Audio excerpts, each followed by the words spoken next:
Ayan mga parts, 22 no, 22k buhat ng in-engine refresh ko. Yan, ngayon palang malilinisan ulit yung throttle body. Teka, walang flash madilim. Try kong paliwanagan muna.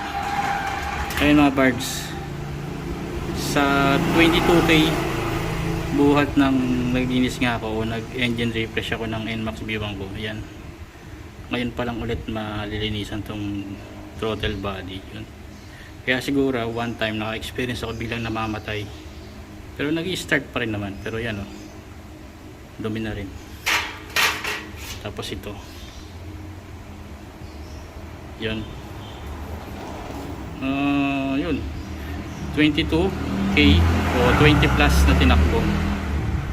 Ganyan nakakadami yung throttle body kahit nagpapalit ng, nakapagpalit naman ako ng bagong filter, pero mas okay talaga nagpapalit para hindi ganun kadami.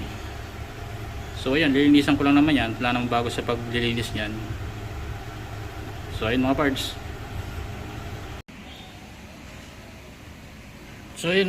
malinis na yan, malinis na yan. Tsaka itong throttle body linis na yan. Yan, yung injector, sinisprayan ko na yung injector. Pero ako sakaling bukas ulit ako ng engine, baka palitan ko itong injector ito kasi matagal na rin, saka graduate na to, medyo matagal na rin nasa alos magwa 100k na rin yung tinakbo ng NMAX B1 ko, no? So yan, okay na to, malinis na to. Yung o-ring din. Tapos sa ISC, so ang ginagawa ko lang naman dyan mga parts, kasi ilang beses nang ulit ako naglilinis ng throttle body. Tapos itong ISC, may iba nagkakaroon ng problema sa ISC, either tumataas or mababa yung minor. So para sa mga version 1, hindi ko pa naman din natatry to sa ibang unit, no, like Aerox or yung mga bagong motor ngayon, kasi isa lang naman motor ko, NMAX B1 pa rin yan. Ginagawa ko dyan, yung gap na to, yung dalawang yan, pinapantay ko lang siya dito. Yan, sa 20 pesos. Kumbaga mga parts, pantay siya dun, yung gap na yun. Yung hindi papasok tong 20 yung sasakto lang. Yun ang ginagawa kong sukatan. So ayun mga parts, yan. Tapos yung kung magsasalpak naman kayo na kayong injector, tapos yung o-ring dyan, yung maliit na o-ring, o kahit dito, kasi mayroon mga time minsan na ang hirap isalpak kasi nga yung o-ring sumasabit. Yan, sumasabit yung o-ring. Maglagay ka lang kayo ng konting oil, konti lang, yung parang kakulangot lang o kalahati ng buong kulangot nyo. So ayun, assemble ko lang to, yun mga parts.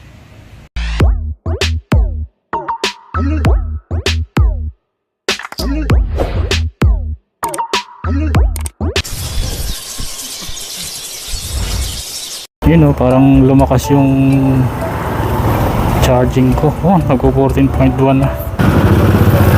Checkpoint.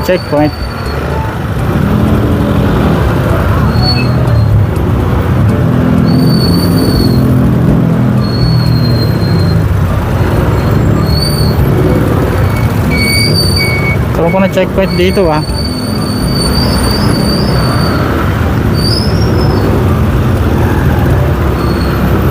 Lumakas yung charging ko. Nagpo 14.2. Dati ano lang yan, tawag to 14 lang, tapos 13.9 ganyan. Lumakas yung charge. Ayun mga parts, good day. Ayan. Paglinis na nga ng throttle body mga parts, no? At di ko na pinakita ng buong details yung paglilinis ng throttle body kasi wala naman din ng bago yan kung mag-tutorial. Tsaka may tutorial naman na ako ng ganun mga video, at saka marami na gumagawa ng ganung video mga parts. Wala, parang normal, sama na lang talaga natin sa maintenance yan. Tapos yun nga, upon observation, napansin ko at ngayon ko lang din napansin, na lumakas yung charging ko. Lumakas siya mga parts. So ngayon, no, pag naka-throttle siya, ayan, nagpo 14.2. Dati 14 lang yun eh. Yung time na ano, hindi ko pa nalilinis yung throttle body. So may epekto rin talaga siguro, no. Ayan. Para nakakahinga na maayos yung makina, throttle body. Baga doon humihinga eh. Yan. Oh, 14.2 talaga siya eh, oh. Pero pag naka-minor siya, ayan, 14.1 yan. Ayos din. Dapat lang talagang linis talaga. So sa 22K natin tinakbo niya, buhat na nag-engine refresh ako. Yan ang epekto. Maganda rin ang epekto. Kaya para sa motor talaga eh. Yan ang pinaka-epekto nun eh pag naglilinis. Tapos siyempre gumaganda yung ano, yung minor mo. Yan kasi napansin ko parang bumababa rin yung minor eh. Nung time na ano, hindi ko pa nalilinis yung throttle body niya. Bumababa yung minor niya. Tapos nga, once ko pa lang din na-experience na biglang namatay. Tapos ayun. Tapos na-start din naman agad siya. Tapos sa pagkabit ng IEC, wala na rin naman bago sa pagkabit ng IEC, no? Ang basis ko lang naman, no, binabasihan ko yung 20 pesos. At hindi ko pala nagawa ng video, dapat pala ginawan ko ng video mga parts about dun sa ano, sa IEC. Parang wala naman talaga siyang bilang eh. Kung yung pag-aaralan talaga, wala siyang bilang na 1, 2, 3, 4, 5, 6 half turn, mga ganyan. Walang bilang na ganun.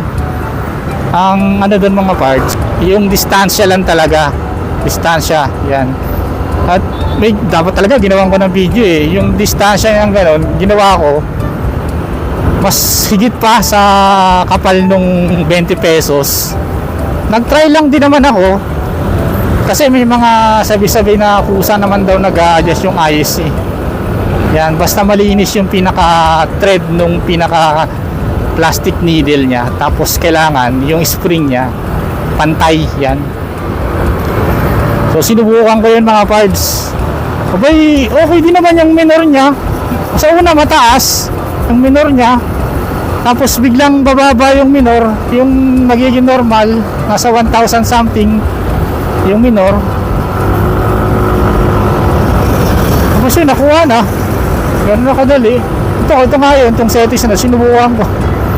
Pag sa susunod na video yung gumawa ko, na-try ko magawa ng video. Ewan ko lang sa ano mga parts sa ibang mga tawag to, ibang mga motor tulad ng ibang unit na Aerox, yan. Kasi sa akin NMAX lang din. NMAX B1 lang. Sabi kasi ng ibang mga mekaniko, ano, wala naman daw talagang turn. Kumbaga easy nagko-command yan na ibabalik niya sa dati. Sa ano, version 1 yun, ewan ko lang sa mga version 2 or mga Aerox version 1 or mga bagong Aerox ngayon. Wala akong idea dun. Kasi madali naman tingin ko sa una, siyempre mahirap, madaling pag-aralan eh. Para mga mga parts kapag-adjust. Meron naman iba napapanood ko nagkakaroon ng error. Ang ginagawa ng iba, ginagamit lang ng ginagamit.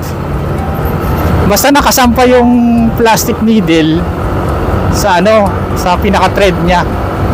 Yun, wag naman sobrang baba. Pero para sa akin, okay na yun. Just may experience. Subukan na pwede pala. Yun. At yun o, 2 bars na lang pala ako. Halos isang linggo rin mahigit yung gasolina kong full tank pa. Yun. So yun lang siguro for the mga parts. Di ko na pahabahin itong video na to. Wala naman bago sa pag-maintenance, paglilinis ng throttle body. Kaya na siguro for the mga parts. Salamat.